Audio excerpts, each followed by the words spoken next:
Everyone, please welcome to the class for today. Um, the last time we talked about theories of market movement. That's what we are still talking about today. Um, so it's a very, very broad topic, and it goes very deep, very, very deep. So we are going to be talking about um, we are going to be talking about trends. We are going to be talking about um, um, liquidity inducement. We are going to be talking about um, demand and supply. A lot to be covered. So basically, there are one of the theory of one of the theory is theory of liquidity, sweep, and inducement. That's one theory of market movement. So what we're actually talking about is how does the market move? Like what what drives the market? You see, over time, people have come up with different theories as regard how the market moves. Right? Some people say it is liquidity. Some people say it is just. Some people say it's demand and supply. That's a theory, right? Some people say it's just random. There is nothing moving the market, right? It's just a random movement. In the last class, I talked about I don't subscribe to the idea of randomness. I see the market more as um, a chaos system, a highly chaotic system. That's how I see the market as. So let's consider these theories. Literally, I use all theories of the market movements. I use all to make a decision, and I experience too, and I have my own. I have my own system too, right? Over 4.5 years of trading this market, I have my own system too. I've realized in the market that drives price. Yes.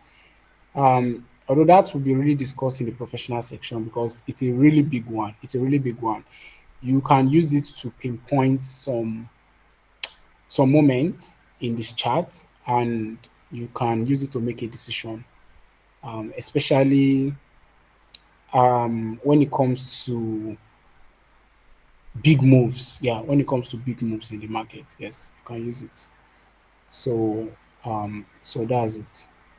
So now let's continue with what we're talking about, the liquidity draws, right? So now um let's just look at this. Let's look at some examples. So the idea of liquidity draw is this. Let's say the idea stems from the fact that if you want to buy, you need people to sell. You need sellers, right? And if you want to sell, you need buyers, right? There will be no buyers without sellers, and there will be no sellers without buyers. That's just how the principle um, is um, is derived. That's the foundation of that gave birth to the principle. So now imagine a big buyer, a very big buyer.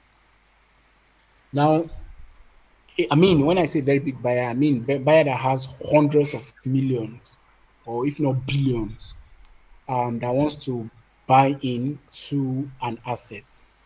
So what that buyer would do, if that buyer should just get in at a particular price, let's say he gets in at this price, let's say 29,000. Let's say an asset has a price of 29,000. If the buyer should get in at 29,000, get in with all his, um let's say $700 million, for example, $700 million, right? Now, what will happen is this: part of, okay, let's say this $700 million, just as an example, let's say it's going to buy, I don't know, maybe, okay, this is 700,000 million, about three more zeros. So let's say it's going to, just as an example, right? It's going to buy 50 bitcoins. I don't know if it's 50 bitcoin in actual fact. I have to do the calculations to be sure. Now let's say it's buy 50 bitcoin. So 50. Now, if you should get in at 29,000 with 50 bitcoin, you want to buy in, what will happen is this: you realize that all your order will not get filled. Everything will not get filled because there are less sellers that want to sell at this price, 29,000. There are few sellers, not few, I mean, there are much, but it really, in like 99.9%, they will not be sufficient to fill this order of Bitcoin. So what will happen is the orders will be partly filled. Let's say 5% of this, let's say 5 Bitcoin will be filled. Immediately you get in, 5 Bitcoin will be filled, right? 5 Bitcoin will be filled. Then later, maybe another 10 minutes later, another 5 Bitcoin might be filled. So you know, so in fact, the bad part is at 29,000 that you put your order. Now, let's say the move of the assets gets to 29,000, right? Now, 5 Bitcoin is filled out of your 50 Bitcoin that you want to buy. Now, the move start going up from there. Because the move start going up from, like, this is another price. This is 29,000, right? Now, the move now is at 35,000. Now, remember, you placed your 50 Bitcoin at 29,000, but because the move, only 5 Bitcoin out of this 50 Bitcoin is filled. So now the price now is at 35,000. It means the remaining 45 Bitcoin will not be filled. Do you understand what I mean? The remaining 45 Bitcoin will not be filled. So that becomes a problem. So now a big buyer, I mean, when we say big buyer, we are talking about people like banks, like hedge funds, please, that person should be muted. Um, if you are not muted, please mute yourself. So we are talking about hedge funds. We are talking about um, usually private individuals. They can't. I mean, they can't place such order. I mean, it's literally almost impossible to place this kind of order. You can on leverage, but you know.